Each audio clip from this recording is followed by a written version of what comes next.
भारती, आप देख रहे हैं खबरें न्यूज 24। आइए देखते हैं इस वक्त की खबर जो प्रयागराज से। जननायक कर्पूरी ठाकुर की जयंती के अवसर पर प्रतापगढ़ की धरती पर मौलिक अधिकार पार्टी के माननीय आदरणीय राष्ट्रीय अध्यक्ष जेपी शास्त्री जी का भव्य स्वागत हुआ और समाज को एकजुट होने के लिए इतिहास की कुछ झलक को समाज के बीच अपने विचारों में रखते हुए दिखाई दिए। खबरों को देखने के लिए लाइक, कमेंट, शेयर के साथ साथ चैनल को सब्सक्राइब भी करें।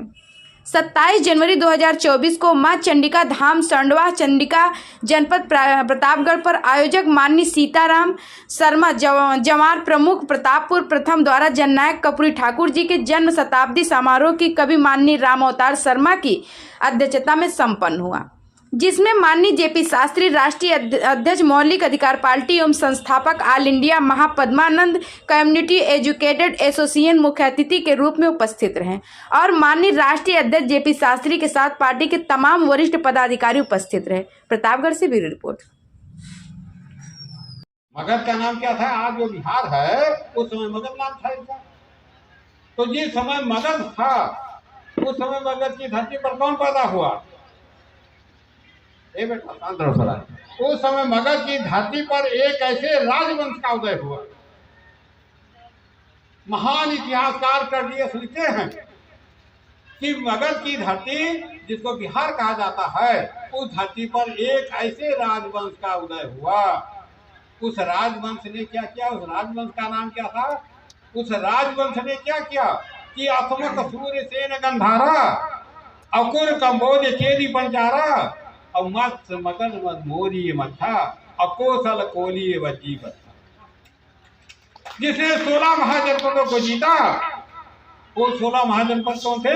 क्षत्रिय रक्त पर अभिमान करने वाले लोग थे, जो क्षत्रिय रक्त पर अभिमान करते थे कि मैं क्षत्रिय हूँ।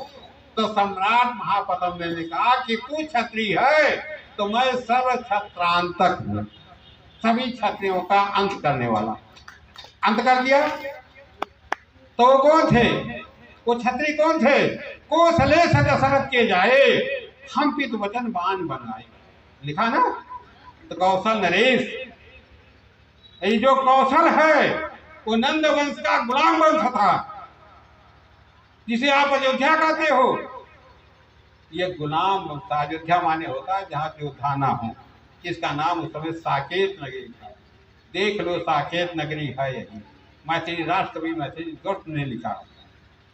और ये जो फैजाबाद की छावनी है, मिलिट्री छावनी है, ये नंदवंश का मिलिट्री कैंप था।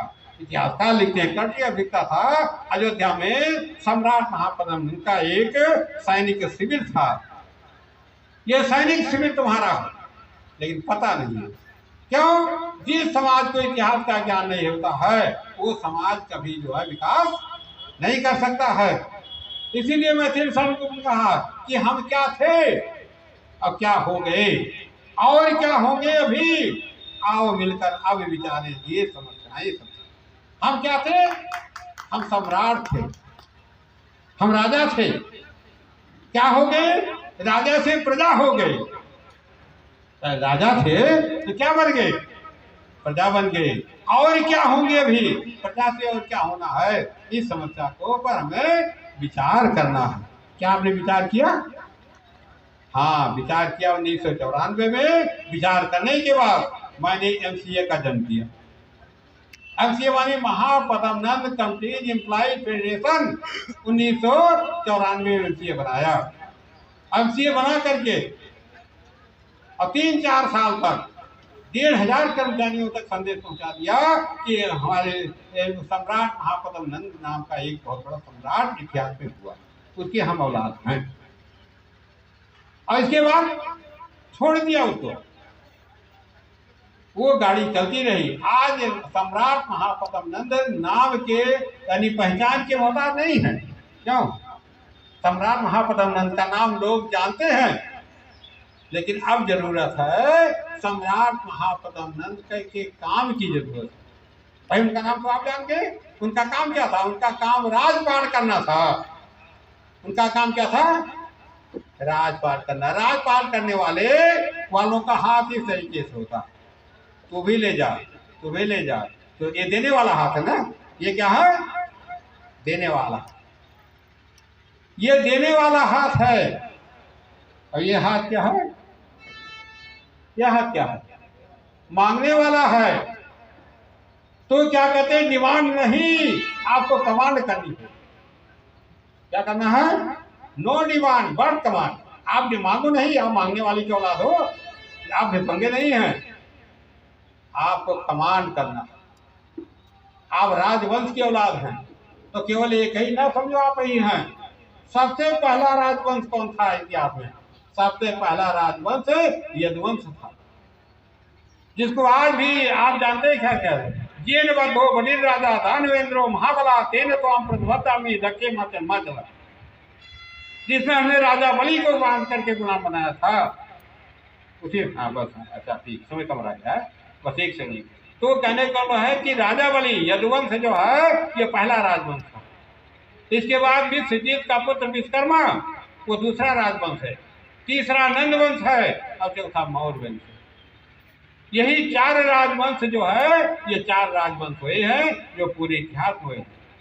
तो साथियों, क्योंकि बहुत लंबा इतिहास है, बहुत रिसर्च किया है, एनालिसिस किया है, एक्सपेरिमेंट किया है, तो आप कहोगे कि ये कैसे होगा? तमाम लोग कहते हैं, आपको मालूम होना चाहिए, ये पूरा शेड्यूल कास्ट किसके साथ था? जगजीवन राम के साथ। बता देना चाहते, ये पूरा समाज जानते ना, कांग्रेस के साथ में, जगजीवन राम के साथ में। ये शेड्यूल कास्ट के लोग कहाँ थे? कांग्रेस में थे ना। और जब काशीराम जी ने अभियान चालू किया तो लोग हंस रहे थे काशीराम जी को, अरे आए हैं पार्टी बनाने, ये आए हैं ये काम करने के लिए। लेकिन आज तो आप बता देना चाहते हैं, काशीराम जी का अभियान चला, नतीजा क्या हुआ? अरे जगजीवन राम हवा में चले गए। आज कांग्रेस पैदल घूम रही है, नहीं घूम रही है, उसकी देन है। तो आज जो हंस रहे हैं ये जेपी शास्त्री घूम रहे हैं, अरे हम घूम नहीं रहे हैं, हम बिहार में, बंगाल में, सब जगह पूरे प्रदेश में नंद वंश का नाम बता रहे हैं। इसके बाद अब कहाँ बताएंगे? तो जो लोग आप कह रहे हो पैदल घूम रहे हैं, पैदल नहीं घूमेंगे। ये समाज जो है ये निर्णायक समाज होगा। क्यों निर्णायक समाज होगा?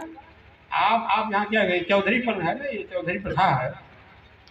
आप क्या कहते हो? कचहरी लगाते हो ना। कचहरी कैसे क्या लगती है? कचहरी माने क्या मतलब क्या होता? फैसला जहाँ सुनाने काम है।